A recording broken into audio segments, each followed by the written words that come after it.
This Week in Virology, the podcast about viruses, the kind that make you sick. From Microbe TV, this is TWiV, This Week in Virology, episode 863, recorded on February 4th, 2022. I'm Vincent Racaniello, and you're listening to the podcast all about viruses. Joining me today from Fort Lee, New Jersey, Dixon Despommier. Hello, Vincent and everybody else. I barely made the show, but I'm looking out the window here, and I've been outside. It is grotty. I use that word sparingly.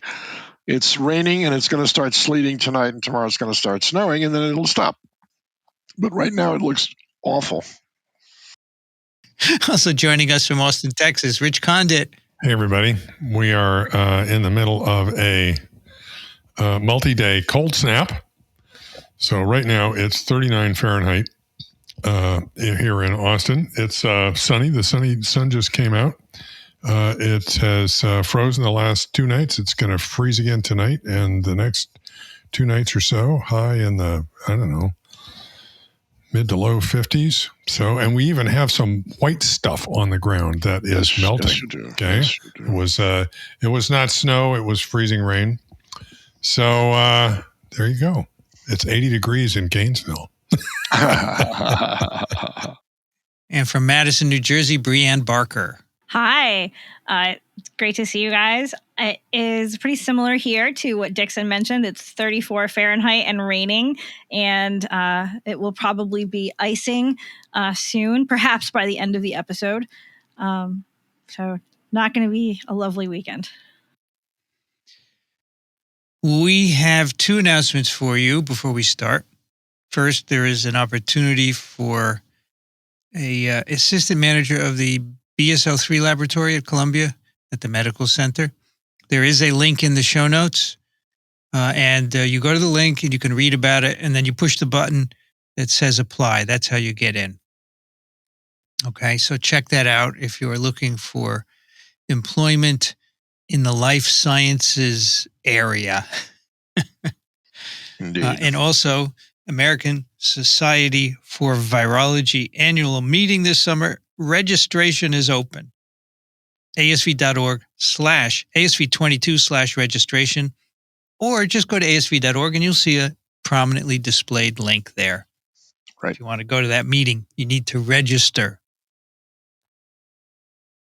All right, we have a preprint for you today, which was just released this week. It is in Research Square, which is, what is it? This is the server for Nature, right? The preprint server for Nature. And this is Safety, Tolerability, and Viral Kinetics During SARS-CoV-2 Human Challenge. So this is the result of the challenge study that we have talked about on and off with a slew of authors. First author is Ben Killingley, and the last author, many pages later, is Christopher Chu. A variety of places throughout London, Imperial College, University of Southampton, University of Liverpool, University of Nottingham, all over the place. Big crew here. And so this is a preprint. It's under review. Many people sent this to us asking our thoughts. And so there you go. We're going to give you our thoughts. Now, at the onset, I've been critical of this. I'm expressing my personal opinion now. And we'll go into why in a bit. But it's actually made some interesting data. I think some interesting results, which we'll talk about. So this is a study where you deliberately infect human volunteers under very carefully controlled conditions. They're under hospital care. They're isolated, right? You've got antivirals and monoclonals at the ready should anything happen. And this allows you to do something we cannot do with even a household transmission study, right? The secondary attack rate. you can't see what happens from the day of infection until symptoms, right? Because often people are tested when they're symptomatic. And so those days are always missing. And I think that's a good reason to want to be able to do a challenge study. Of course, as they say in the introduction, we have to balance the scientific and public health benefits with risks, right?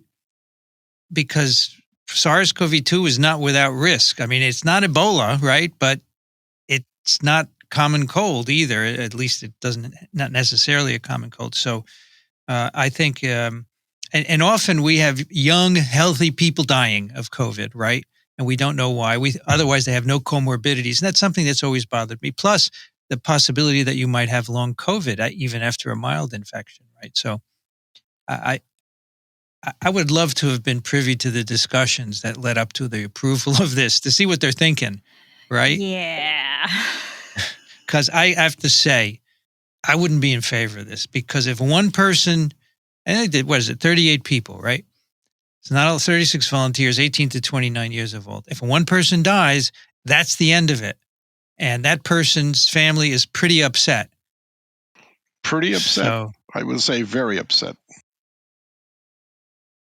So that's my thoughts. Any, you guys, you don't have to say anything. It's fine. I would worry a lot about the fact that we don't totally understand things like long COVID or some of the things that predispose you to some of the risks.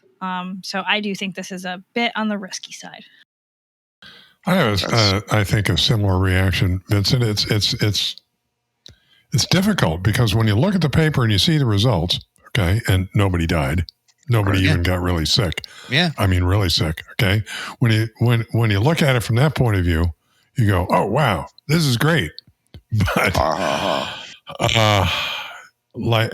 I think what you said before, or maybe Brianne said this, it would have been interesting to be in on the discussions. And if I were confronted personally with whether or not to launch or support this study, I'm not sure I would do it. Okay. Yeah, I was trying to imagine if I was in this age group, would I be interested in being in the study? And my answer was absolutely not. Mm-hmm. I'm sure a lot of people refused it before they got enough to do the study also. Oh, sure. Well, actually, the screening process all by itself is quite interesting. We can talk about that. I would not have approved this. If I were on the committee, I would have voted no. And despite the results, I would still vote no, because this is a small number of people and they're going to do more, clearly. And as you do more, then you get into that area where you're more likely to have serious events. So, I mean, they're very happy that they had no adverse events, and that's great, but you can't use that to justify going forward. No. Right? Just because you didn't have anything serious in your first 36 doesn't mean your next 36. Yeah, but they can say the same thing about clinical trials too, Vincent, that nobody died from this, nobody got sick from this, therefore we can go forward. And if you do a multiplicity of 10, let's say you did 100,000, now you had to do 1 million. Okay. That's a fair point. You could come up with a result that you don't like. So in a clinical trial, we start with a safety testing phase 1 of 20, 30 people. So it's comparable to this, right? And then we rapidly escalate in numbers because they say, okay, based on this, it looks safe. And so the question here is, are they going to rapidly escalate to thousands? I doubt they're going to do thousands of volunteers, right? So it's never going to get in that area. But at some point, there's going to be a young person who seems perfectly healthy, who's got something we don't know about and is going to die here. And that's what I'm concerned about. And I don't know how. I'm sure these people don't know anything we don't know. All right. I don't know how they can sleep at night. Well, maybe some of the authors will hear this and sort of, write to us and give us some idea of what the discussions were like. Okay. There's a risk. Like all these things, I think Vincent's point on the clinical trial is, Dixon's point on the clinical trial is well said. There's a risk-benefit calculation, right? It's a numbers game. It's a numbers game. Yeah, it's really a numbers game.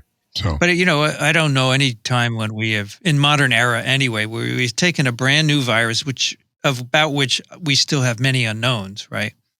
And put it into people. Now, in the old days, they did that a lot, but that was now that's no longer considered ethical. I mean, just off the top of my head, we have a table in the textbook which shows early studies in the 40s and 50s, which were done to see if virus infection could cure cancer. And they would inject people with, say, West Nile virus, and a quarter of them got encephalitis, right? They would inject people with hepatitis viruses from people with hepatitis. They didn't know what virus, it was A or B or E or whatever. They didn't know. And many of those people died. And so that's why we don't do that stuff anymore. But in the modern era, a brand new virus putting into volunteers. And they say, oh, we're going to learn a lot. I don't doubt that. But, we have vaccines and they're working. So what do you want? I mean, the real experiment I'd like to see wasn't done. This was done with a pre-variant of concern virus. I want to see Omicron. I want to see Delta. I want to see titration of increasing amount of virus. I want to see vaccinated versus unvaccinated people and compare the shedding of infectious virus. That's right. Yeah. I like to show that it gets knocked down or not very quickly after infection, right? So, Vincent, doesn't having an antiviral at hand tip the scales in favor of this study? Without that drug, Dixon, I don't think you could do that. The problem is that if you start to get very sick, it's too late for an antiviral. That's the story with remdesivir. By the time people go in a hospital where they can't breathe and they need high flow oxygen, remdesivir doesn't work. You need to give it at that first symptom when you're first positive. Otherwise, it doesn't work. No, I wasn't suggesting that you didn't do that. But what about the newer drugs, the Pfizer drug and the Merck drug? They have to be given within same argument. Yeah, 5 days. By the time they get really sick, it's too late. You're monitoring these people virtually every day. You're not waiting for them to get sick. They're there, and you're looking at them the whole time. Yeah, but at what point would you decide to give them drugs? Well, because their temperature started to go up, and they started to get chest pains, or something symptomatic that would lead to something even worse later. I'm just thinking about all the drug trials that they've done and all the vaccine trials that they've done with malaria. And they use a non-drug resistant strain of malaria. They're sure this drug is going to work. P. falciparum is the organism. They give it to them, and then they cure them before they even start to develop symptoms, just to see what effect they had on parasitemia.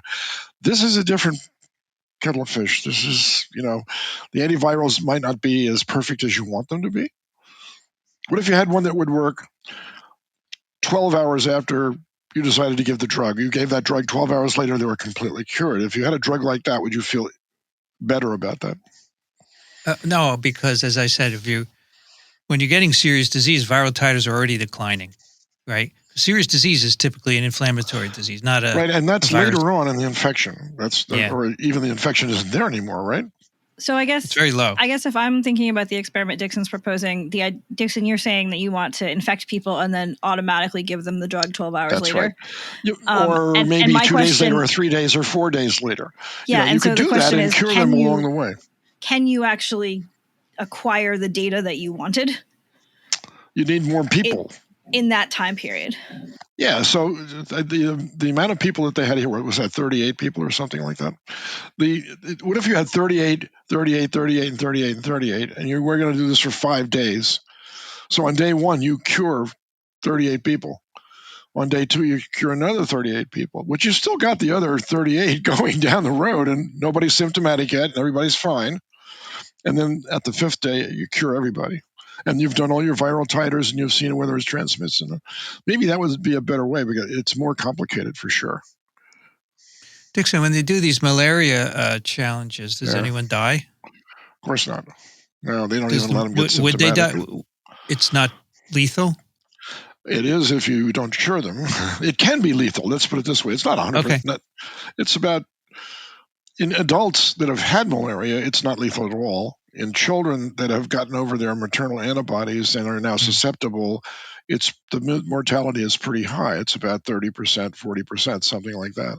That's substantial, yeah. It is very substantial, so you can't fool with kids like this. So at NIH, when they did the trials for an anti-malaria vaccine, this is how they did it. And virtually everybody got cured at the end of the experiment.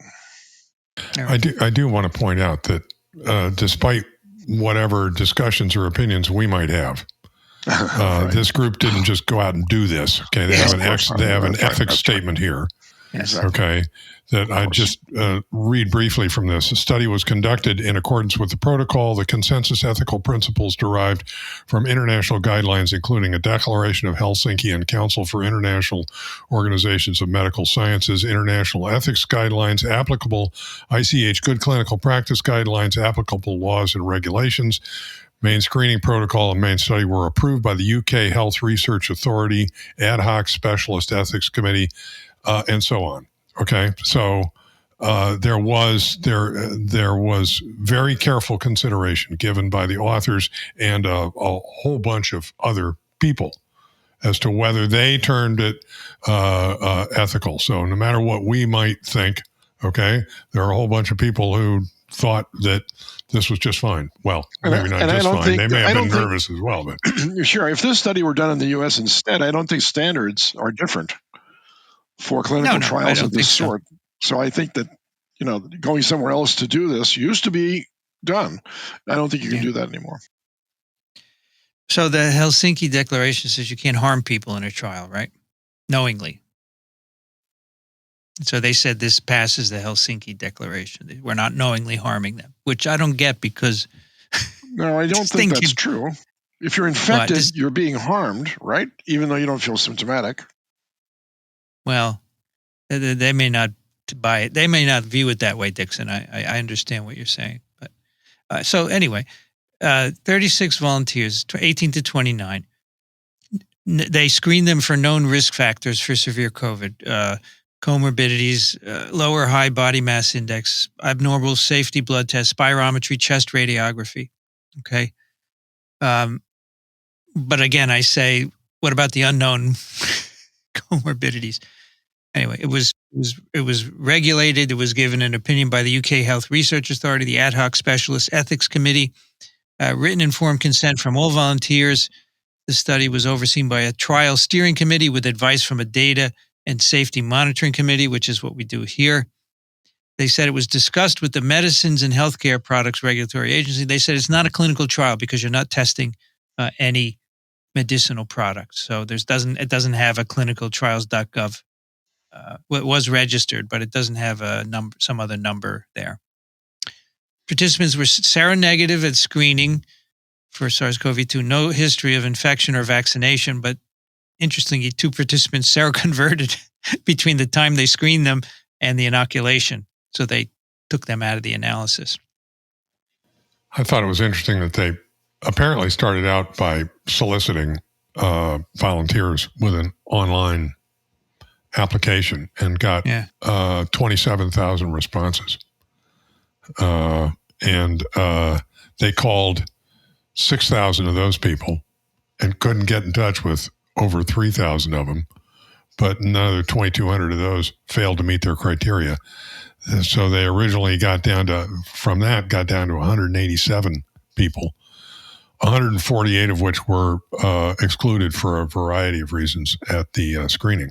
And that's where they get their 3,600 people out of an initial interest shown by nearly 27,000.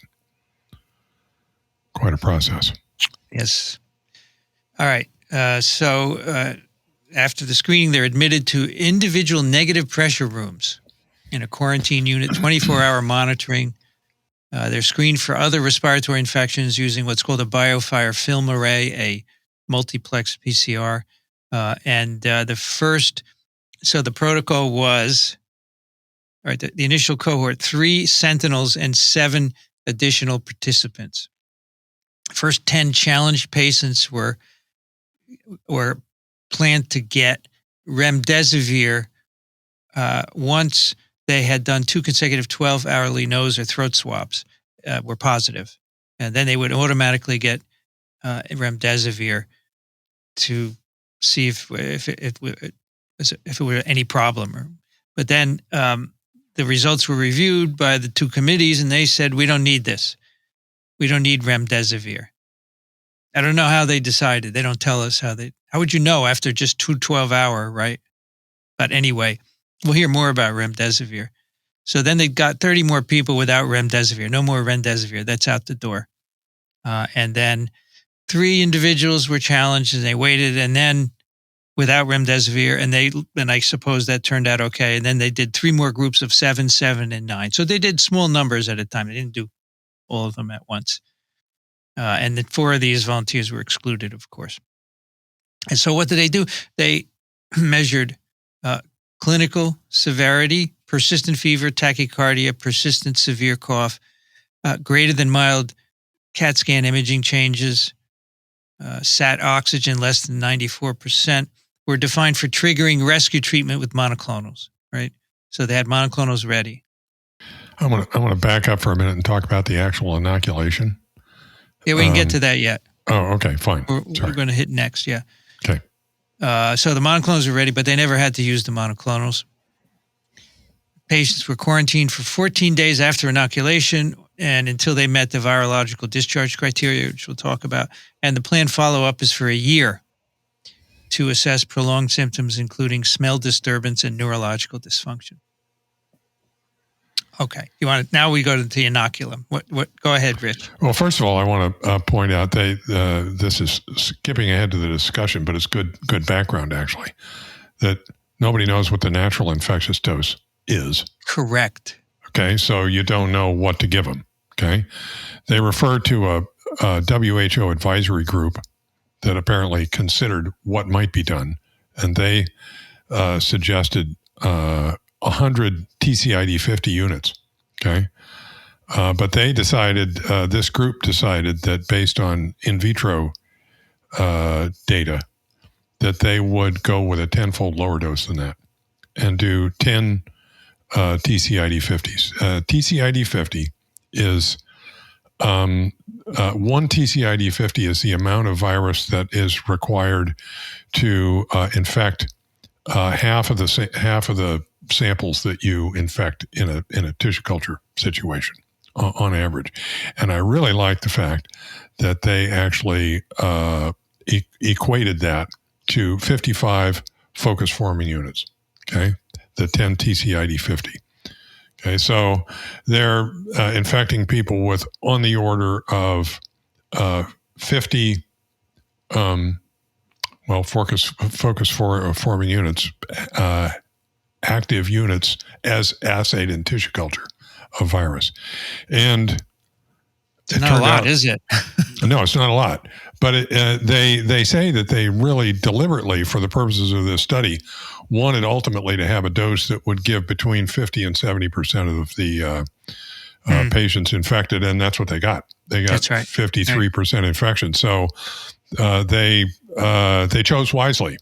Okay, if they'd have gone with a 10-fold higher dose, they would have gotten, I would imagine, though, maybe not, we don't know, but I would imagine if they'd have gone with a 10-fold higher dose, maybe everybody would have gotten infected. Who knows what that data would look like, but they chose wisely. And they did this infection by intranasal drops. Right. Using a pipette. The patients had to lie back and had this stuff pipetted into their nostrils. They would lie there for, I think, 10 minutes or so, and then sit up with their nose clamped shut for another period of time, and that was it. So I want to point out that that's not how you're naturally infected. It's not from pipetting? Not pipetting. They don't clamp your nose shut, no. So it may be, I'm just actually surprised that 50 PFU infected they gave PCR positive infections in half of the people. And I suspect it's because they pipetted it right in their nose and they clamped their nose shut. Yeah. And I think in real life, it takes more, most likely. Well, the other thing is that, I don't know in reality what 10 TCID 50 or 55 focus forming units is in terms of real human infectious units. Yeah. Right. Okay. Well, it is apparently in this trial 1 TCID 50, right? That's right. You're right. You're right. It's 1 TCID, 1 human. Actually, there's a tissue culture infected dose. This would be an HID, human infectious dose. 1 HID. So how many viral under the conditions of the experiment? And I wonder, Vincent, would you say that you think that this is a low number of viruses for infection, but this isn't really the way that we get infected. So maybe when you do breathe in some virus, the equivalent of 50 are what you actually make it in. Maybe, yes, exactly right. Because maybe you breathe in much more, but what actually makes it and stays there is much less. Yeah. So you're talking about plaque forming units, PFUs. So how many actual viral particles did these people receive? That's just that's my point. Is you don't. Can't they count them? They didn't actually report a particle to infectivity ratio. You don't necessarily know, and this is no fault of theirs. These are numbers that are difficult to get, and they didn't have a particle to infectivity ratio, and you don't really know, as we were just discussing, you don't really know what a tissue culture focus forming unit means in terms of infectivity, except that, as we just discussed, apparently 55 TCID 50s is one HID 50 because they infected now I half the get people. It, but not being a virologist, and you had a tenth of a mil of solution. You mean to tell me there's no way to tell the absolute number of viral particles in that tenth of a mil? Oh, you'd have to look at them under a microscope, right? That's what I thought. Electron microscope, in fact. You do a dilution on a grid and then do a count and then multiply back up, right? Even that's not entirely straightforward, okay? Because I don't know how purified these preparations are, so I don't know what you're going to see when you look under an electron microscope. Maybe you could do some sort of decorate it with antibody. Yeah, you could probably get that number. Yeah, I would be interested to know what the particle to PFU ratio is, right? Because maybe 50, maybe 10 TCID 50s is 10,000 particles, right? Yeah, who knows? Exactly. That's where I was going with that, because there's a similar problem that arose when they were doing cryptosporidium, which is a protozoan infection of animals and sometimes people, but mostly if you're an AIDS patient and you catch cryptosporidium, you die. That doesn't happen anymore, but so they had volunteers at the University of Texas at Austin, where they gave 10 to the 1, 10 to the 2, 10 to the 6, 10 to the 10th, 10 to the, and they had 10 volunteers in each group, and they were all HIV negative, of course, and they determined how many specific organisms was necessary to establish an infection, and the answer was 100. Because you could see them under the microscope, obviously, so that's how they did that study. So they didn't know how many of those units were infectious, but they knew that if you gave 100 within that group, you developed an infection. Right. So this kind of study has been done in humans with norovirus, and they've done dose titration. We know that 10 PFU of norovirus is enough to infect you. 10 PFU. For the crowd out there, norovirus gives you diarrhea. That's, winter vomiting disease. Okay, so think about volunteering for that trial. 2-bucket disease, vomiting and disease, diarrhea. Yeah. Vomiting and diarrhea. But people do volunteer because it's very short. Vincent, in that study, though, did they actually count the absolute number of viral particles? No, those were infective. Actually, that's a good question, because there at the time there was no infectivity available for norovirus, human norovirus. They didn't yet figure out how to infect cell cultures. They always had to use stool filtrates to give volunteers. How about that? Filtered stool, filtered diarrhea, not even stool. But I think they could get, I'd have to go back and look at these studies, but I think they could do a particle count. Okay, yes, I'm sure they could do a particle. So there may be a particle count, Dixon. I don't know how much infectivity. Is there any way to label these things with fluorescent green protein and get a count that way? Yeah, you could, sure. But then, you could argue the broken particles wouldn't be labeled, so you'd miss them, right? It's tough. So anyway, after this inoculation, about half of the participants, 18, developed PCR-confirmed infection. So as Rich said, that was their goal. No, and so they didn't give them any more. They do have a table showing the demographics, and they're young patients, right? 18 youngest, 29 years the oldest, but most of them are men. Most of them are white. So I don't know. I don't know what to say about that. It's not a obviously it's not broadly. I mean, you're never going to do this with people over 65, probably, right? Unless they're vaccinated or something. Maybe not even. 65-year-old, that's for sure. Yeah, I think Rich? this is a study where diversity is nowhere near a primary goal. Okay, it isn't. But of course, possibly the most interesting questions have to do with that kind of diversity, right? Sure. Especially age, and you're never going to be able to do that. All right. So here was what we find. And remember, they're looking at shedding by PCR and infectivity. So shedding by qPCR in throat swabs, they could quantitate it 40 hours post-inoculation, which is 1.67 days. But in the nose, that's earlier than in the nose, sorry. 58 hours or 2.4 days. All right. So throat is PCR positive before the nose. And this is paralleled by infectious virus by focus forming assay. I'm really happy that they did that. Absolutely. I mean, if this had come out without it, I would have said, what are you thinking? You go through all this trouble? So thank goodness they did do that. Not only that, but in their focus forming assays, they give a limit of detection. Yes. I've been wanting for a while, though. They don't, in their methods, elaborate on how they got there. What is the LOD? I don't know that they did my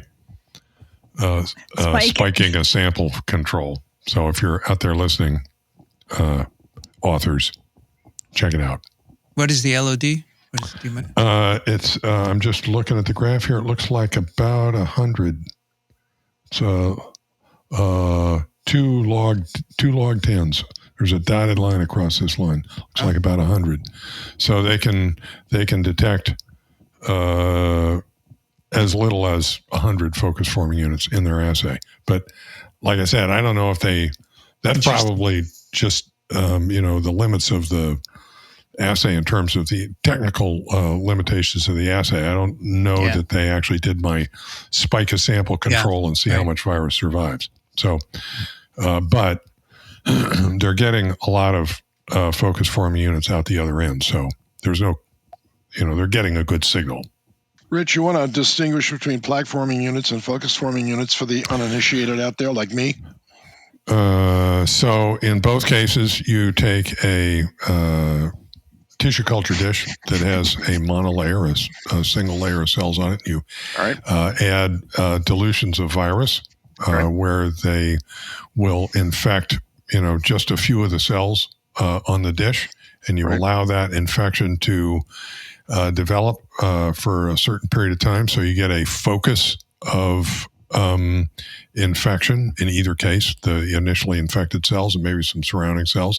And the difference is how you detect that focus. In a plaque assay, you let it grow long enough so that the infection actually eats a hole in the monolayer, and you then measure the hole. Focus forming assay you can do much sooner, where you stain the infected cells with an antibody for the virus and look for the stain. I see. And that's a focus. Could you use CPE also for a focus or not? Well, that's a plaque assay then, right? No.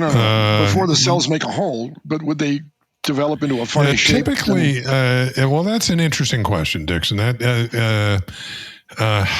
It depends on whether the cytopathic effect has the effect of actually killing the cells, because there are vital dyes that only living cells will take up. Exactly. So if the cells are dead, you can use a vital dye like neutral red and maybe see a plaque, even if there's wonky looking cells in the middle of the plaque. Yeah. But and then there are other things you can do, like there's an old assay where for a hemagglutinating virus you can flood the dish with red blood cells and, of course. See them. Yeah. That's kind of the old time version of a focus forming assay in a way. Got it. That's right. We had some polio viruses that would not plaque, but if you put neutral red in the agar, you could see the foci and count them and pick plaques. Yeah. I just want to point out that the range of infectivity. So you may be asking how much virus are these people shedding, right? And so at the peak, the highest shedders, it looks like 4 to 5 logs, right? Log 10 focus forming units per mil of the naso swab or whatever throat swab. But some people are much lower, 1 to 2 logs, which is a huge range.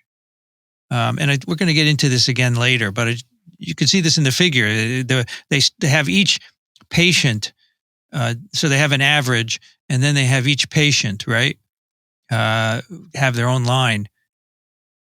And the PCR is pretty tight, right? That's figure 2, panel A. But the FFU is not tight at all. It's a mush. It's a mush of dots in red. You guys see that? Yeah, and actually, I see at the peak the focus forming units in the nose at about 3 logs, 1,000 focus forming units. And if it's focus forming units per mil, what they did was they took that's not focus forming units per mil of snot. Okay, that's you take a swab and you add that to 3 mils of stuff, and then you titrate that. So I assume that's 1,000 at the peak, 1,000 focus forming units of virus per mil of sample, which is 3 times that. Not that you can be that discriminating, but call it about 1,000 in a swab. Yes, okay? Right. So it's good to remember that every one of these people got the same exact dose. Yeah, that's another advantage. Look at the spread of the data. Yeah. Over it's how huge. many 38 people, and you've got it's big. But also, I'm interested how much you have to shed to transmit. Right? Yeah, I was just trying to think through how to convert these focus forming units per mil into what is 100 microliters getting pipetted in your nose. If you had to guess of all those people, which ones would you pick for the super spreader group? The guys, anybody who had a very high, the high infectivity amount of virus that came out. I mean, it looked like a small number are the highest, right? Like, it's hard to tell because this thing is so densely dotted and it's pixelated, so you can't really see. It's interesting to consider how much my spike control comes through here again. It's interesting to consider, thinking about Brianne's question, how much volume you pick up when you swab somebody's nose. Probably not 100 microliters. No, probably not. No, probably close. It depends on if they have a cold or not. Yeah. But then if you stick that into, actually, I've taken these, rapid antigen tests at home. There's a pretty goodly amount of goo in a swab. Yeah. But then you dilute that into this solution to store and do your assay. We don't know, this is my spike control, we don't know how much of the virus that you got out of your nose actually survives that before you actually do the focus forming assay. But, I remember these old flu studies where they actually did a similar thing, tried to measure how much virus is shed, because a sneeze has probably way in excess of 100 microliters, okay? So if you're, I'm guessing a good sneeze is worth a half a mil. Okay, that's from here to where I used to work, Rich. so people who are at the peak of this are sneezing out at least 1,000 focus forming units, probably more. Which, according to this assay, is they infected half the people with a dose of 55 focus forming units. Yeah. Right. Okay, so that's 20 times that in a sneeze. Right. I hadn't thought about it that way. That's pretty interesting. So the PCR and focus forming units have similar kinetics and higher in the throat than the nose. Okay. And then they increase rapidly. The qPCR peaks in the throat at 4.7 days. In the nose, it peaks at 6.2 days, so slightly delayed in the nose. However, the peak titers in the nose are higher than the throat. So it starts earlier in the throat, but peaks higher in the nose. And probably accumulates in the nose over time, don't you think? You get an accumulation rather than production I don't know. type of things. I mean, the nose is draining the nasopharynx right above it. Exactly. So there are lots of places for virus reproduction. And I think that's that's how it's transmitted so well from this load in the nasopharynx, right? Yeah. So I got to that part of the results, and I'm picturing all the people walking around with their masks down under their nose. That's right. Exactly what I thought too. And I noticed that they addressed that specifically in the discussion. They say this means that you really should wear your mask over your nose and mouth. Here. Dudes. Okay, so it continues at high levels for several days, and they quantified the area under the curve. So you make a curve of the shedding, and then you quantify the area, right? And they get a high cumulative viral loads under the curve, particularly in the nose, and they can give that to you in PCR. In all the participants, quantifiable virus by PCR was still present at day 14 post-inoculation. And so they said we had to quarantine them another 5 days until the CTs fell to, they say less than 33. It's actually greater than 33.5, right? Yeah. The other way.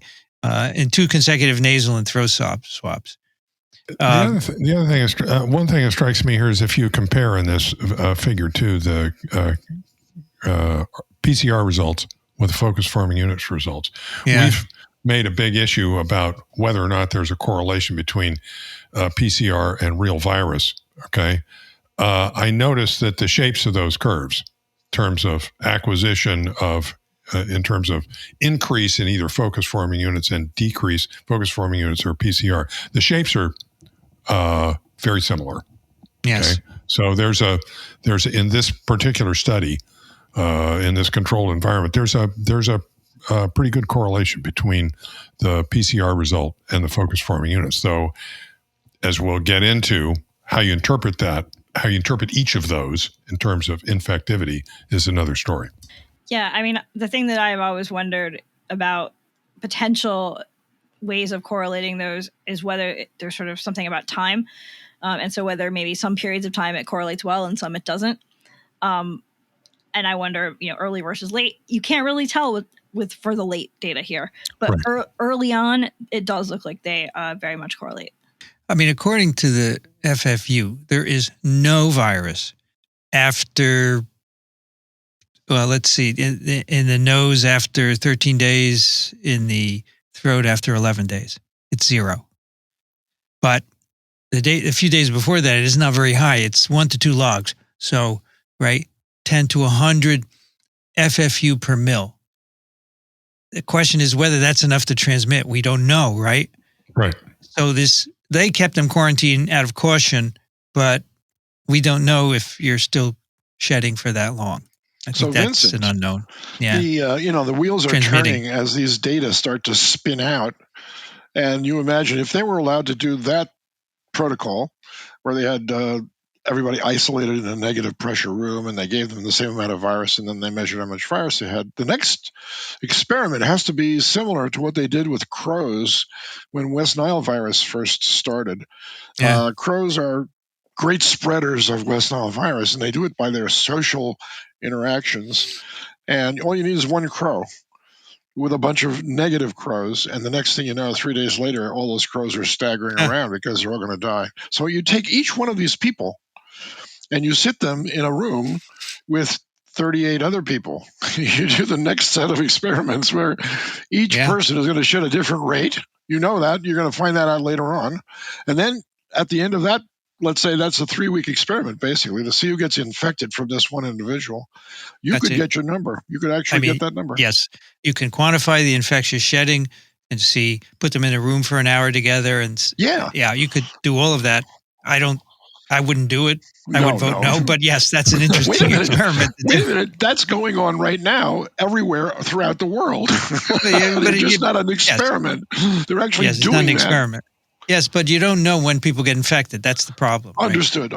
Totally understood. So anyway, the PCR lingers. Day 28, 33% are still PCR positive in the nose, 11% in the throat. day 90, finally, they're all PCR negative. Okay. Now, this was a real problem early on in the pandemic when the only assay we had was PCR. We didn't really know what it meant, and people were waiting around for weeks to be PCR negative before they could go back out in the world. And that's why ultimately they said, well, no, we think it's over in 10 days. So you just stay home for 10 days. Forget about PCR. All right. So then they did the same with focus forming assay, right? And they say viral virus is detectable for a more limited duration. The median is 6.5 days in the nose and 6.25 days in the throat. So that's the median of detectability. The average time to clear was 10 days from the nose, 8.7 from the throat. So that's kind of what we've been thinking, right? All along so far. So, and they say viral loads by PCR and FFA were correlated in both the nose and the throat, which is interesting because the Swiss study that we did, they didn't correlate, right? It was a different kind of study, but didn't correlate. So I don't think that's the final word. The latest that infectious virus could be detected was day 12 in the nose and day 11 in the throat. That's really different from 90 days for PCR, right? Yeah. And even day 11 and 12, we're not sure you are transmitting, right? I'm sure there's a range of people who will or will not transmit at day 11 or 12. We just don't know. Well, in the back of my mind, anytime we talk about focus forming units in any of these samples, in the back of my mind is the limit of detection, et cetera, et cetera. Okay. That's right. Let's see. So in contrast, PCR that became undetectable first at 14.6 days in the nose and 14.7 days in the throat. Now, that's the first time a PCR would be negative, but some went on to 90 days. Okay. So the PCR is lingering a little longer than the infectivity. They talk about the remdesivir. So some of these individuals got remdesivir, and they saw no differences in viral loads between the untreated and remdesivir treated patients. And they addressed this later in the discussion. They said, well, this wasn't powered to look at the effect of remdesivir. It doesn't look good though. And and this is remdesivir given under absolutely ideal conditions. That is right after you inoculate them.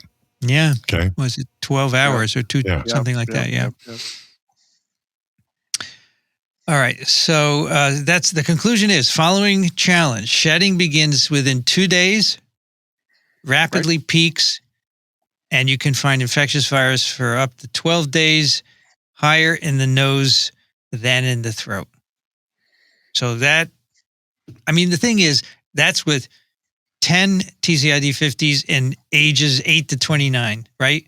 It's definitely going to be different. And with this version of the virus. And with this version of the virus, exactly. And Vincent, none of those people became symptomatic. Is that right? They did. We're going to get into that, yeah. You didn't get into but I would like to see this done now in vaccinated. I don't want it done, actually. But if, what if they did? And vaccinated versus unvaccinated people and compare the kinetics, right? Because I'm sure you'd see a difference because we need that because people are assuming extensive shedding from vaccinated people. And I think we need the science to look at that. Absolutely. All right. How about antibodies? Serum neutralizing antibodies and binding antibodies. So they detected neutralizing antibodies in all infected participants at 14 days, titers of 425, and at 28 days, 863. And I have to say, the graphs are wrong. They have a point at here. Let me pick it up. They have a point at day 0 and a point at day 14, and they draw a line between them. That's not right. You don't know what the slope of that line looks like between 0 and 14 days, right? This is true. It could be true. Slowly ramping up, or it's not a straight line. It should shouldn't be a bar draw graph, a line. Vincent, a bar graph, not a line, a bar graph. You shouldn't draw a line. Come on, this is amateurish. No, they should have a bar graph. Because I'm thinking, look, you can't say it's high already at day 10. You just don't know, right, Brianne? Isn't that? That is completely correct. Right. Yeah, given that they're really only looking at day 0, day 14, and day 27, trying to show this as a line graph is a bit deceptive. Deceptive. What might would be too you, strong of a Brian? word. When would you think would be the first day you could detect neutralizing antibodies in serum after this? Or probably earlier than 14, right? Yeah, so I have not tried to detect antibodies, at least it's been a lot of years, and so I don't exactly remember. But I was always able to detect a T cell response at either day 7 or 10. Is that IgM? So, Rich, no, remember T-cells, the graphs I'm of the sorry, vaccine T-cells, trial sorry. where they started to diverge in the vaccinated and unvaccinated people? Wasn't that like at 11 to 12 days? I think yes. I think so. Although they didn't have any antibodies at that point, so maybe it was T cells doing. Yeah, Very good. Yeah, that's right. That's true. Okay, so you do see antibodies induced 14 days, and then it goes up. Okay. Then symptomatic status, Dixon. So these are self-reported. They write down symptoms became apparent from 2 to 4 days post-inoculation. Okay. 2 to 4 days. And mostly fevers. Then they said there was a diverging between the ones who were challenged but uninfected and those who became infected, right? Because a certain number, half of them roughly, they didn't develop an infection. Right. And they said there was a difference between those two groups, but no consistent pattern. Symptoms more frequent in the upper tract, nasal stuffiness, rhinitis, sneezing, sore throat, headache. Then you had systemic symptoms, headache, muscle, joint aches, malaise, feverishness. No difference in symptoms between remdesivir and untreated individuals.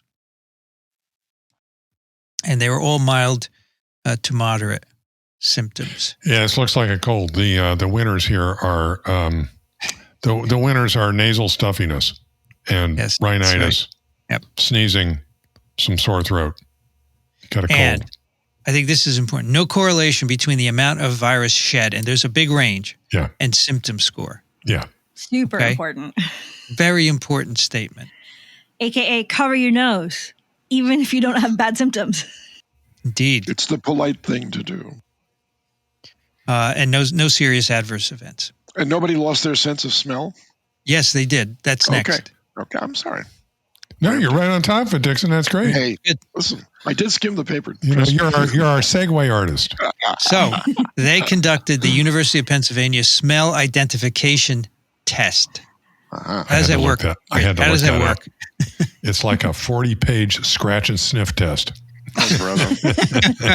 And apparently is regarded as the sort of the premier standard test. You go in and you got pages and pages of these scratch and sniff strips of, I don't know what the smells are, followed by you scratch each one, and then there's some sort of reporting that you do on each one about whether or not you smell, and I don't know what the reporting is, what you smell, how much you smell. I see.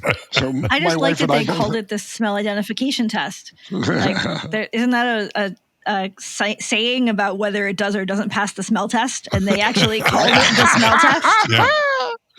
Which smell test? That's so by when the my way, wife and I had a breakthrough infection, we both had some difficulty smelling things, but different things for each of us. Yeah, I could smell cumin, no problem. I could smell peppermint, no problem, because it was in my toothpaste.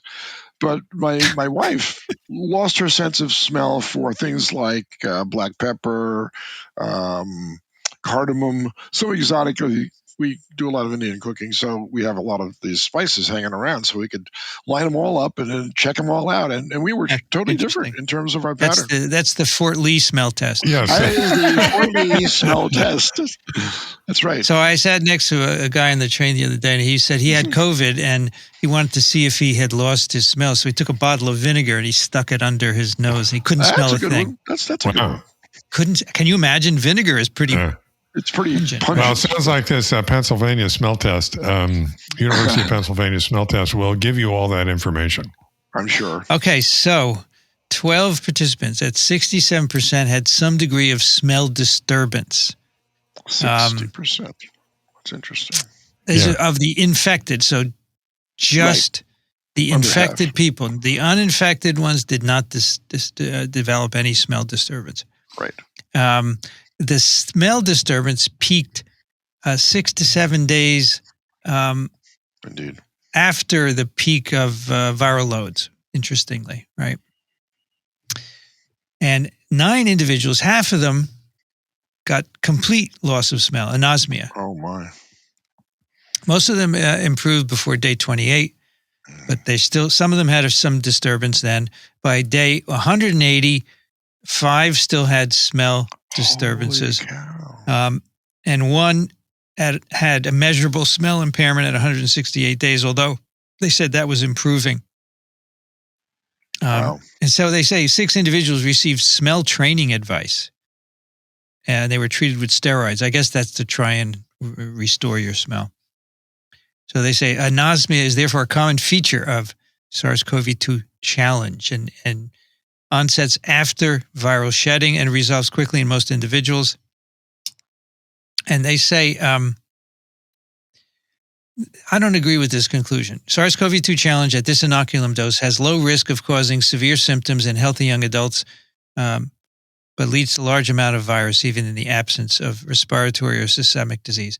I don't think you can say it has low risk. It has no risk in 36 participants, right? It's not low. Anyway, that's what I think. I think low would be many more people tested. And this number, we don't see it, but who knows? Right. So it has high risk of smell loss. Right. Yes, it does. It does so have the one a high thing you risk. do know is that being vaccinated doesn't obviate that side effect of the infection. A lot of people who have been vaccinated and boosted had the smell test positive effect of their breakthrough infection. So what do you need to protect in order to prevent that? And right? Is that about replication in the nose versus It replication probably elsewhere? is. It probably is. Yeah, sure. Yeah. Right. Then they looked at antigen tests, which is interesting. So lateral flow assays, right? Yeah. And they say, we don't know how useful these are early in infection. So they did lateral flow antigen tests using the same nose and throat swabs that we have discussed for PCR and viral loads, FFU, okay? And none of the uninfected participants were ever positive, which is good, but it's only, half of them. All infected individuals had a positive lateral flow for 2 days and onwards, starting 2 days after infection and onwards, right? The median time to first detection was the same in the nose and the throat at 4 days post-inoculation. This was on average 1 to 2 days after the first qPCR positivity and within 24 hours of focus-forming assay positivity. So the antigen's a little bit delayed. In 9 of 18 infected people, viable virus became detectable 1 or more day before the first positive lateral flow. And towards the end of the infection, the last lateral flow detection occurred 24 to 72 hours after infectious virus production ceased, right? At the limit of detection, right? So it could be, Rich, that there's still infectious virus. That's why the antigen test is positive, but you just can't pick it up by the FFA, right? Right. Yeah. And it may also be that's why, well, I guess the bigger question is, how are you getting FFA before your lateral flow test positive? Because it says that they became, or no, the other way around. They have 9 of 18 people who are detectable by FFA before their lateral flow is positive. But it's more sensitive. That's the more worrisome part.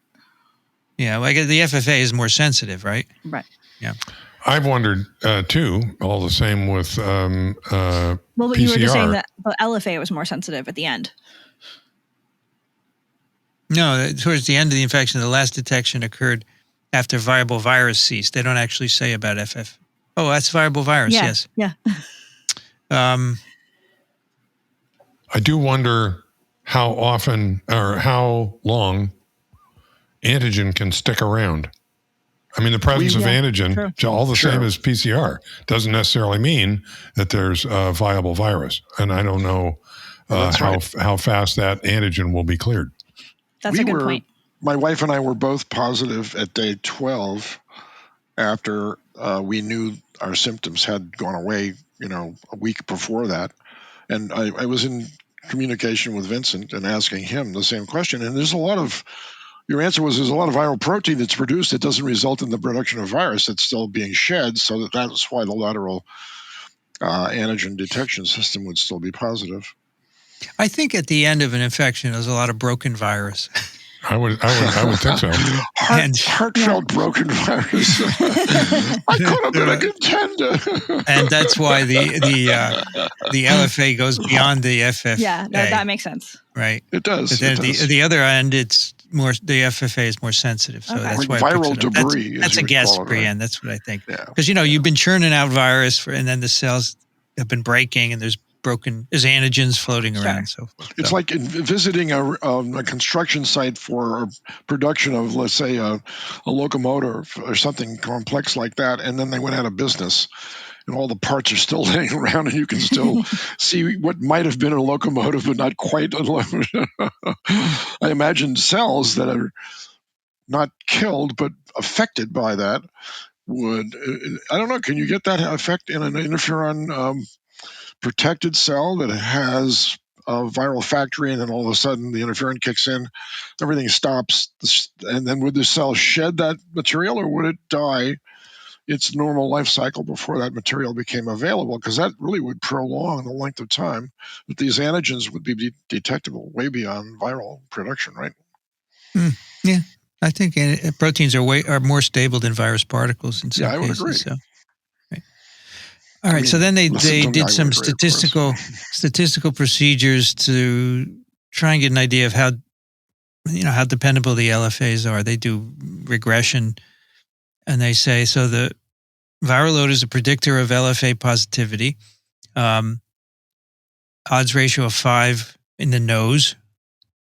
The area under the receiver operating characteristic curves were high at 0.96 for nasal PCR and 0.89 for throat PCR, but lower for focus-forming assays, especially in the throat. When they compared PCR and FFA for each day post-exposure, both tests and anatomic sites, the sensitivity of LFA was limited at the beginning and the end of an illness. But from 4 days post-inoculation, the LFA was highly sensitive as a surrogate for PCR or FFA positivity.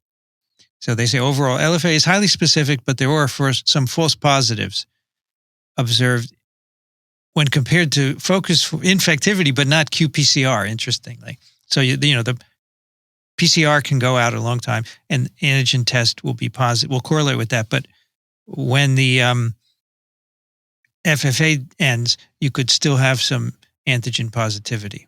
So that's that viral trash that we were talking about. And here's, I think, the important part. For both FFA, focus forming, and qPCR, infection would be recognized at or before over 90% of the viral load area under the curve had occurred if testing were done daily. Okay, and then they said because they have all these data, if you did testing at different intervals, so twice weekly testing captures 70 to 80% of virus. And weekly still exceeds 50% if the nose and throat swabs are combined. So they conclude that LFA positivity, lateral flow, is strongly associated with culturable virus and therefore contagiousness, and can be highly effective as a trigger for interventions to interrupt transmission. So they feel that LFA is a good indicator of contagiousness, even though that it's not at the end. It's still good enough, right? You're not going to be 100%. That's it. Those are the data. So, Vincent, another question arises then. So, say you're using these antiviral drugs as a safety net to prevent people from going into serious COVID infection in a clinical trial like you've got here. How long after they're infected does that drug actually work? Let's say the best of the antiviral drugs right now that you know of. how long after you're infected would it actually kick in and work? And this kind of experiment could have been used to show that. Well, the two new drugs you have to take within 5 days of your positive test. I mean, right? how did they test that drug? You don't. Well, I suppose in tissue culture, right? They do first tissue culture. They had animals where they dosed them at different times after challenge. Sure, yeah. but now you could have actual human volunteers for these kind of antiviral drug studies if it's not a serious. Well, you could. Virus. Based on this, I'm sure now these boards will approve many more of them. Sure, you see, all over the world too. The clinical studies that we've talked about usually measure how long from either a first positive test or symptom onset until you gave the drug, and match that with how effective it was. Yeah, sure. And try and come up with some sort of estimate as to when the best time is. And of course, reproducibly with these antivirals, the earlier the better. And there's some point after which you're wasting your time. Okay. Yeah. So one of them is an antiprotease drug, right? One's an antiprotease. The other is a polymerase target, right? Right. So as long as there's viral replication, the drug should work. No. Yeah. Well, for the polymerase, so it doesn't matter what state. That's what I'm questioning. Well, it stops. They both stop replication, right? Yeah, but you said to apply them to the infection after it gets going. You could apply it at day 6 and it should still be effective, right?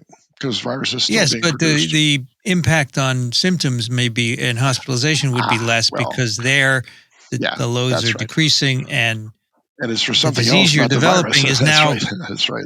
An inflammatory disease, right? Yeah, exactly right. I would not be surprised, Dixon, if people now do these challenges with antivirals, right?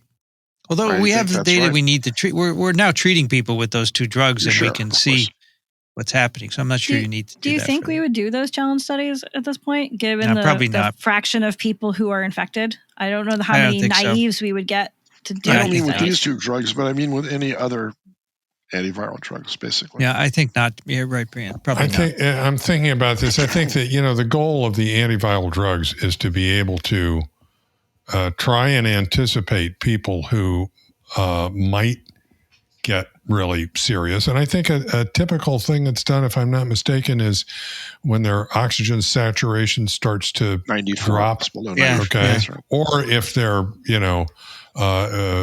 individuals that are really at risk, then you start that kind of thing. But the real serious disease is, it's not. It's 2 weeks later. It's a sequelae, really, of the virus infection.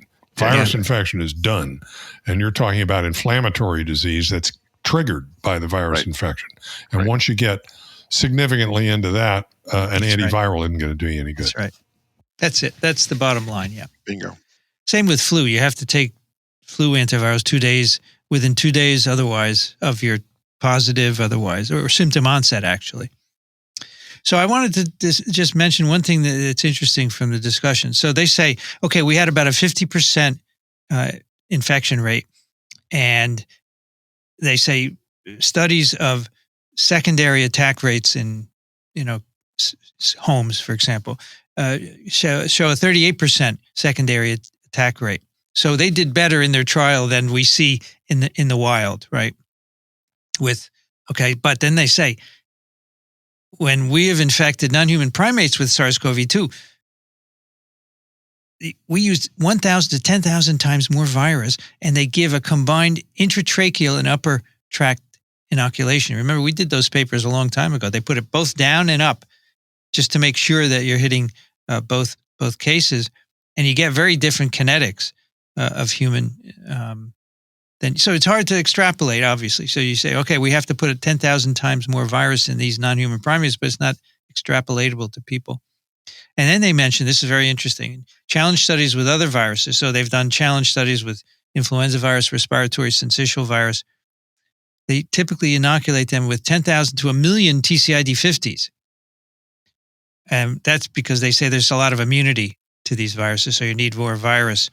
And you end up with 1,000 to 10,000 copies per mil by PCR.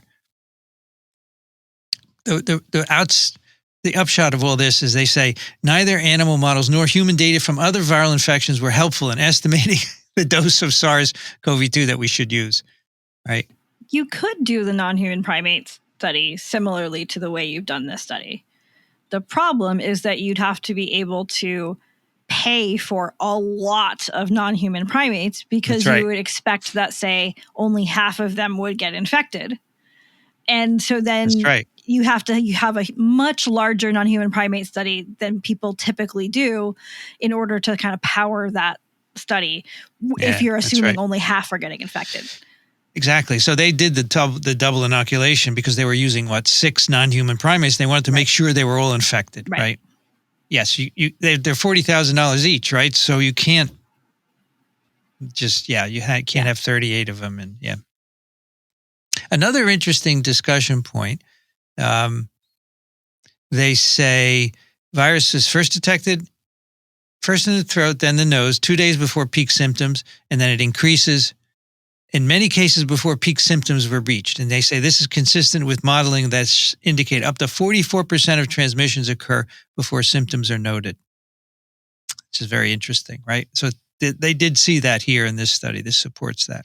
I mean, that lets a person stay at large, so to speak, intermingling with normal everyday activity, thinking nothing is wrong for 2 days, and that could really result in that's been a significant problem with this thing from the get-go. It's the asymptomatic or pre-symptomatic spread.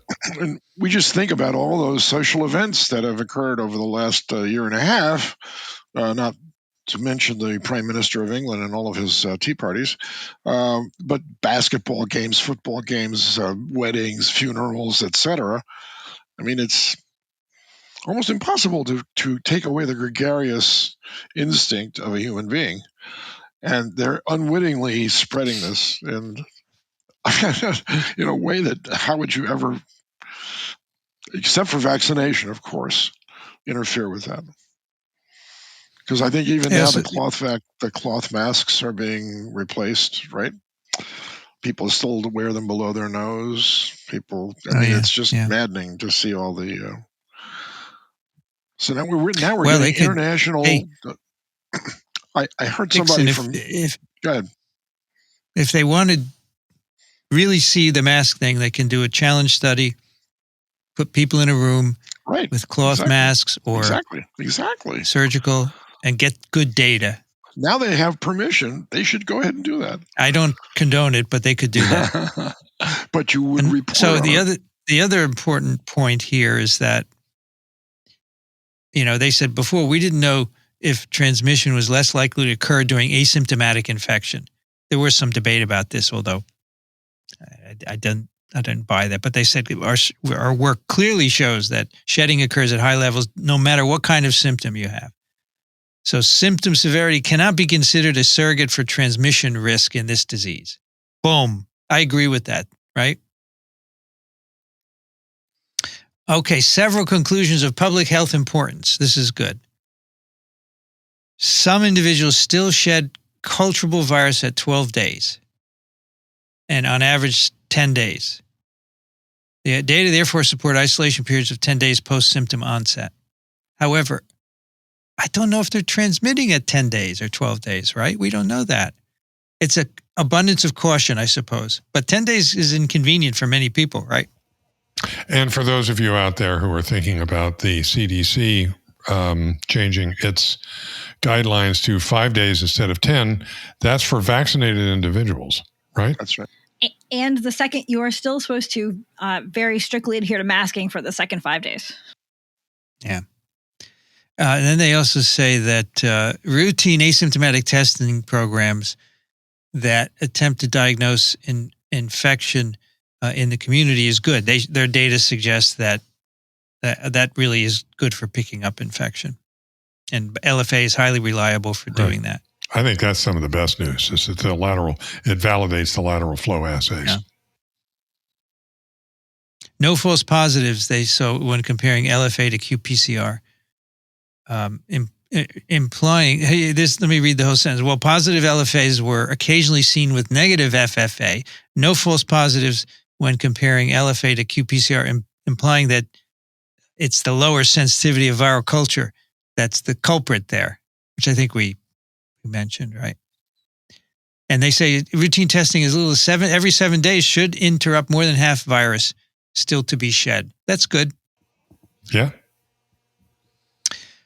Although these first in-human data do not preclude rare adverse events that can only be detected in larger scale studies, that's an important statement. They say this is safe and we should expand it. I don't know how those two things go together. We should expand it, but we can't say there's not going to be serious adverse events. But obviously they're gonna do more. Further challenge studies are underway, which previously infected and vaccinated volunteers will be challenged with escalating inoculation doses and or viral variants. That's good. That's a good experiment. I don't condone it, but it's a good experiment. Anyway. You're raising ethical questions here, Vincent. We've stated our concerns, but I have to say that given the concerns, they did it. So we look at the data. I think we learned some things. Absolutely. Yeah, of course we I'm did. glad the data are there. I think on the whole, this is for that age group, I think they were not at high risk. They were at risk, but not at high risk. I think the benefits outweighed the risks. And maybe that's how you have to judge this all the way through. Well, and this was done under the guidance of an ethics board and data safety monitoring board, and it's not as if there was no consideration of this. True. And people were hovering over them. Right. While we might not have chosen to be the investigators doing this study, we can talk about what was learned from those investigators who did do it. Right. So I'm curious. Have you ever served on an IRB? Anybody? I've served on a data safety and monitoring board. No, that's different. The IRB. Yeah, I know it's different, but they monitor the clinical trials. Do they have to be unanimously approved? That's the point. Or can you have a minority opinion like the Supreme Court? They say, well, this group thinks it's ethical, but we don't think it's ethical. I don't know, but I'm on an IBC, and it just needs to be my guess is that if majority. one person says no, the whole thing is off. No, if one person voted no, so most of the time on the IBC, most of the votes are unanimous, right? And if there's a person who's concerned, we talk about it until the concerns are resolved, right? Right. And if not, then we go back to the investigator and ask for more information. Right. Of course. And eventually, it's not how trials work, right? No, well, we've seen 12 Angry Men several times now. By the way, I just wanted to point out, many people sent in this article for us to discuss, but Ginny wrote in, because I've learned so much from you, I understood it. Thank you. And also because of what I've learned from you, I was happy to see they did FFA as well as PCR and LFA. That measured actual viral infectious load. Maybe we're having some effect after all. Dixon, based on a quick Google search, IRBs do not have to be unanimous. Okay. Do not have to be. Okay. So I am really pleased that people understand, at least some people understand what we say, because sometimes we get complicated and so forth, but clearly some messages are going through, right? This was mainstream that everybody can understand. I'm sure that's right. I'm talking about the lady saying she got it because of what we have told her, and that we appreciating the difference between infectious virus and a PCR assay. Yeah. That's a really important message. I think it's good. So would we say that this paper totally fulfills, or at least gets towards fulfilling, Koch's postulates? Oh, now there's an interesting idea. You have to get that. You have to recover from them and then reinfect people, right? Koch, so you have to culture. You have to get the organism propagated in culture, show it causes the same disease, and then don't you have to recover the virus and do something? You have to recover the virus and show that it's the same as the original virus. That's right. So, I mean, they only have here, FFAs. They haven't actually, I guess, resequenced. Right. But I think we're as close as you could perhaps get here. It's pretty good. Yeah. Good point. It's a good point. Okay, time for some picks. Dixon, what do you have today? I'm bringing everybody up to date as to what's happening with the James Webb telescope. Good. And I know you're really big on this also. So I'm on the edge of my seat, Dixon. Yeah, well, I think you actually know the result of this one already because it's achieved orbit at the L2 position, and it's Langston. It's not Langston. You know the name of this. Lagrange point. Lagrange point. There are 5 Lagrange points with regards to the sun, the Earth, and another object. And in this case, it's the James Webb Space Telescope. And putting it between the Earth and the sun would be a horrible thing because that's one Lagrange point. Lagrange point number 2 is on the opposite side of the Earth, and we're using the shadow of the Earth and a million miles away from us to allow the side that does not face to the sun, but away from the sun, to achieve a temperature which is low enough to detect the following. And it was put to me in a video that I just reviewed today. A child sitting on the moon with a one of these high arc beam flashlights that they sell gives off about 20 lumens. Let's not call it lumens. They're not lumens, but there's something. The James Webb Space Telescope from Earth could detect that. They can detect not 20, they can detect one of those. So this telescope will be receiving about 1 photon per second. They have a better LOD than a FFU, FFA. That's not even a PFU. That's not a PF. It's not even a P. It's not even a P. So this telescope now has to be tweaked. And so what I've picked is the tweaking part now. It actually has to go to an optometrist, a very specialized optometrist, where all 18 mirrors have to be adjusted so that they're absolutely perfectly in line with each other. And the difference between each mirror can be as little as a 1/10,000th of an inch or of a human hair thickness different. And if it's that different, it won't work. So they have to make it come out exactly. And in order to do that, they have to spend about 3 months fine-tuning each of the 18 mirrors. And we've just begun that process. And so everybody's wondering, why aren't we getting images from this telescope now? It's in place. We should be seeing things. And in fact, they are using a bright star to use as a guide as to whether or not all those mirrors are in place or not. In about 3 months from now, you'll get your first images, and I think they'll be spectacular. Absolutely spectacular. I'm sure you'll be picking them, Dixon. Well, maybe Rich will beat me to the gun. Yeah, never know. Cool, that's great. Yeah, so that's my pick. Brian, what do you have for us? So I have an article, I guess we're on the space theme today. Good. And I guess when I read this, it made me think that I guess I had been a little naive about some thoughts about space, but I thought it really opened my eyes. So one of the ideas that comes up in this is that if you currently picture Venus, most likely you picture something that is orange or brown, maybe a little yellow. And that is very common. And it turns out Venus isn't either of those colors. Venus actually is white. Yeah. And some of the first images that were taken, mostly using things like UV, were pseudocolored. And the scientists who studied Venus liked the idea of kind of indicating that Venus was sort of fiery. So they went with a orange, yellow, brown kind of color scheme. Right. And that's kind of become stuck in the public's imagination. And so we all have these ideas of what a lot of aspects of space look like. And in fact, almost all of them are pseudocolored and don't actually look like what we think about. Most of the things that if we could actually look at them in visible wavelengths, we would see white. And I had not thought of that before until I read this article. I absolutely pictured Venus as kind of that orangey brown. And like I said, that maybe it was just me being naive because I certainly know this about other scientific phenomena.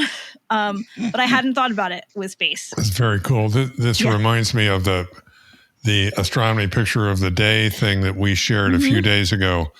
among ourselves that colorized radio signals from the center of the galaxy, and you get this modern art looking painting. It's just awesome.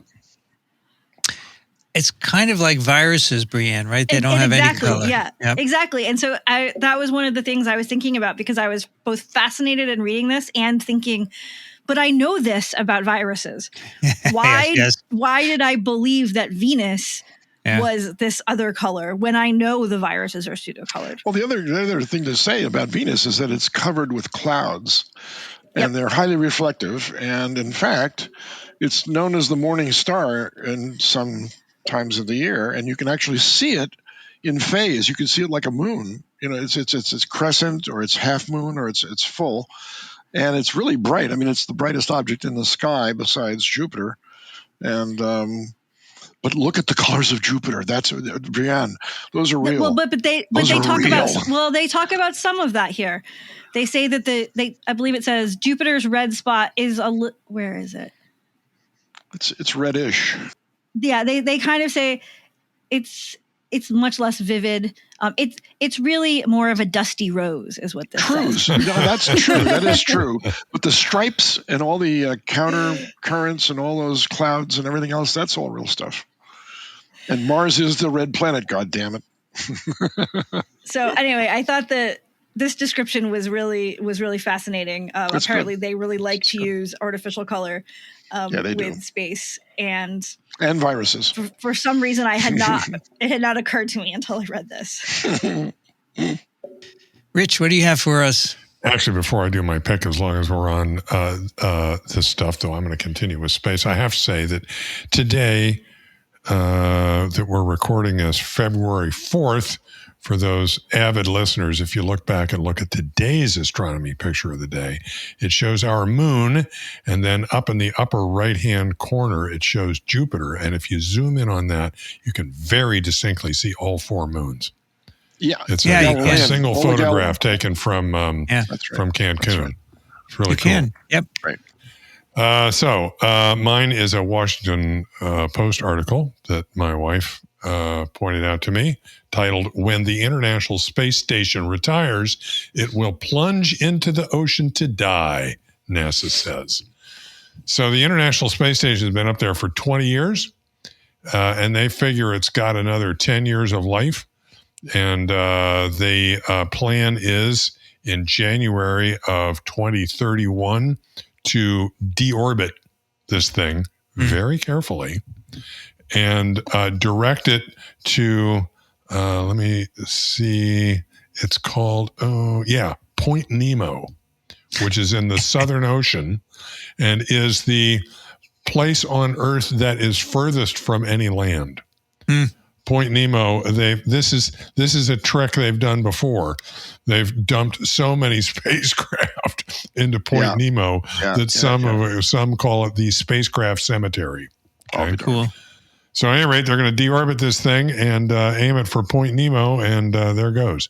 And so they have to decelerate it, right? I guess that's part of it. They have to very carefully decelerate it, and I don't know how they do this stuff, but of course, how do they get the Webb telescope to the Lagrange point? That's. But if they didn't do this, then it would come down on its own, and who knows where? Who knows where it would go? Yeah, it could come down on your house. Right. Exactly. But so they direct it to the one place on Earth that's furthest from any land at all. This Point Nemo in the Southern Ocean. Rich, do all orbiting things have to come down eventually, like satellites? I do not know the answer to that. I would presume yes, but I don't know. Assume so. The only ones that haven't come down like that are these the spacecraft that we have directed at planets that have either crashed into those planets or Voyager that has continued to go and escaped our solar system. So we have one object so far that has managed to disappear into the horizon. All the rest of them ended up as space junk or back on Earth. And have you ever accessed the site that shows you how many satellites there are. It's It is crazy. mind-blowing. And Yeah. all these microsatellites they're being put up by companies, it's a miracle that everything just didn't crash into each other and come down. But there's so much room up there. We're underestimating the distances between these objects. So it says here, so this thing is 250 miles up. So there is high Earth orbit, which is 22,000 miles up. There are some, I don't know if there's anything up there, but that's high Earth orbit. I think there is, because that's how far up you have to go to get into geosynchronous orbit, and there's a lot of This is above geosynchronous, actually. Oh, really? Says Not here, the space station. I thought high. Vince is talking about, I'm just wondering if we have anything up there, because then those probably wouldn't come down. I don't know. Another part of this article that is interesting is that they're fully anticipating that space science will be taken up by commercial enterprise. Yes. Okay? I see. So NASA's going to turn this over to private enterprise, and they're actually funding some of these people to develop space science installations. They have no more plans for space science, right? They're not going to put up a NASA news themselves. No, they're going to fund enterprises from commercial operations. Right. Cool. Very cool. Well, my pick is not in space. It's right here on Earth. I've been taking the train for a long time now, the past year or so. I really like it. And so this area of the country has the highest density of commuter train traffic than anywhere else in the U.S. We have New Jersey Transit that goes from New Jersey, all over New Jersey, under the Hudson River into New York. We have Amtrak, of course. New Jersey Transit is a state system. Amtrak is a national system. We have Long Island Railroad. But the Hudson River, where I go under, there are only 2 tunnels that carry trains. There are 4 others that do the path, the Port Authority, Transit, Hudson. Those are light rail. But New Jersey Transit and Amtrak share 2 tracks, all right? And you can do no more than 24 trains an hour because of safety. And they were built in 1910, these tunnels. And when Hurricane Sandy came, it flooded them and they got screwed up. So they have to be closed at some point. And within the next 20 years, in fact. So a number of years ago, a plan was made to rebuild this, to build 2 new tunnels so they can shut the old ones down and fix them. Then you had 4, right? And in such a prescient move, Christie, the governor of New Jersey, canned it because he said, no, it's too expensive. That's right. And the reason I got into this, I was waiting for a train the other day, and they said, sorry, only 1 track is working under the Hudson. There's a broken down train. That's what happens. A train breaks down, and then you're screwed. And I was talking to a guy, and he said, yeah, we got Christie to thank for this morning because he canned it. However, after Sandy, which happened after that, there was renewed effort to get this. And supposedly it's fun. I mean, this is a huge project, right? It is billions and billions of dollars to build new tunnels and fix the old ones.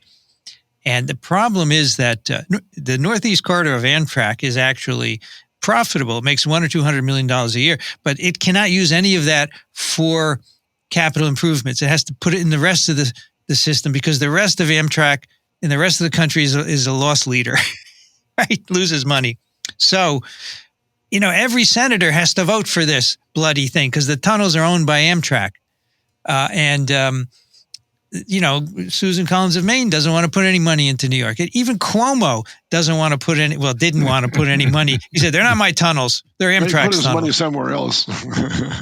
Anyway, so I have the Wikipedia page, which talks about the Gateway program. I read the whole thing one day this week. It is mind-blowing, the things they have to do. I mean, it's all about right-of-way. You have to buy property. They had to build a concrete box in Midtown because they want to build buildings above the yards. And if they put the foundations too deep, they can't put train tracks. So they had to put a concrete block. Oh my God, it's so interesting. And then, so that's my pick is the Gateway program. And then there's an article that I found while reading. It's in a newspaper called Next City. What one really expensive tunnel means to the U.S. train travel. It's really an interesting article because they said basically much of our infrastructure in the U.S. is falling apart, and we can't just maintain it anymore. We have to rebuild it, and that's going to cost a lot. And actually, the Biden infrastructure program is paying for this these tunnels. So hopefully that goes through. But the cool part of this article, it starts off with, here's a story about how business gets done at New York's Penn Station.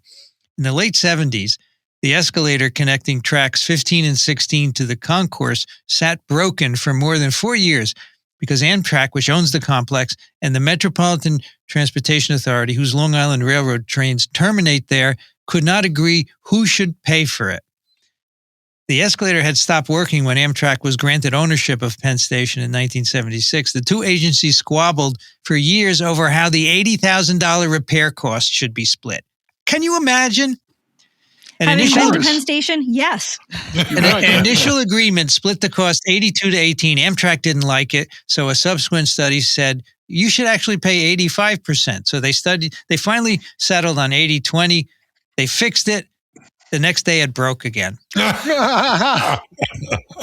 And he uses that as an example of how hard it is to keep this stuff running. And it's about the Gateway project as well. So, and finally, my last thing is that the guy on the platform says, yeah, we do have this thing approved now. And he looks at me, he goes, you and I are no spring chickens. We'll never see it. He said, because it's going to take them 10 years to build these two tunnels. And then they're going to immediately shut the old ones down. So no net gain for another 10 years. While they rebuild them. So anyway, this is fascinating. Crazy. I think rail and transportation is very interesting, but I agree. Managing it and keeping it going is really amazing. And so this reminds me of a little bit of the Big Dig in Boston. Yep. Boy, that got done though. That got done. It's amazing. That got done. And it's a lot of haggling, a lot of money, a lot of complaining, all that kind of stuff. But the result is great. The old 93 elevated thing is gone. Okay, you have a lot more attractive, usable land, and you can zip around underneath Boston, get where you want to go. It's great. The other thing that happens a lot is at a certain part of so New Jersey Transit is an agglomeration of a number of New Jersey rail lines that went bankrupt years ago. The Jersey Central, the Erie-Lackawanna, the Raritan Valley line, they're all combined into New Jersey Transit. So a lot of lines come around.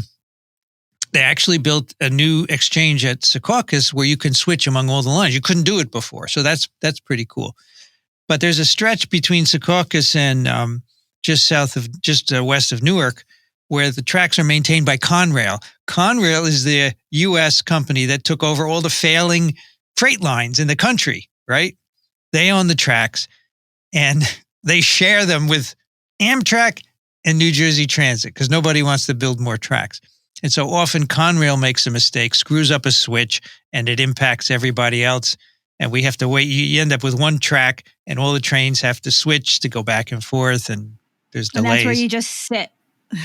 You sit. Exactly right, which I did this morning. And by the way, I got off in Penn Station, and I walked right past gates 15, 16, which... are in that article. I almost took a picture of it. It's the Long Island Railroad. Yeah. All right. We have a listener pick from Jack. Dear TWiV team, I very much appreciate all you do to keep the public informed about viruses and especially about COVID. Here are my two candidates for listener picks. One, Dr. Becky. Rebecca Smethurst, an astrophysicist and junior research fellow at the University of Oxford, hosts a podcast series about astronomy. She studies supermassive black holes. Her videos have been about subjects such as dark matter, dark energy, theories of gravity, Big Bang formation of planets and stars, relativity, ring galaxies, and the Webb, of course. She's very good at using analogies to make complex concepts understandable to the public, and her graphics are excellent. She has a lighthearted, engaging manner and is not above giving her opinion on popular movies that deal with astronomical topics such as Don't Look Up. As with TWiV, each episode is accompanied by links to the journal articles that were discussed. Her latest episode, which relates to her specialty, is about a supermassive black hole that forms new stars. Another episode was reminiscent of your Q&A with A&V in that she answered listeners' questions, although not live. Ask Me Anything, and gives links for both. The second pick is just for fun. It's a game in which you're given a name and you have to identify it as a type of pasta or a composer. I got them all wrong. I got every one of those wrong, but I had a delicious time trying it. Thank you, Jack. Those are great. They That all is sound TWiV like 863. pasta, every one of them. Yeah, that's TWiV 863. Show notes, microbe.tv/TWiV. Send us your questions and comments and picks, TWiV at microbe.tv. If you'd like to support us, microbe.tv/contribute. Your contributions are tax deductible. We're a 501c3. Dixon Despommiers at Racaniello.org, thelivingriver.org. Thanks, Dixon. As Rich would say, it's always a good time. It was a particularly good time this time. It was You learned a lot, didn't you? I did. And a lively discussion. That's the whole idea here. Rich Condit is an emeritus professor, University of Florida, Gainesville. He's currently in Austin, Texas. Thank you, Rich. Sure enough, always a good time. You got Tinkerbell behind you today. Must be sunny. Tink showed up. Good. Brianne Barker's at Drew University, BioProf Barker on Twitter. Thanks, Brianne. Thanks. It was great to be here. I've already started the pasta versus composer. Yeah. It's really good.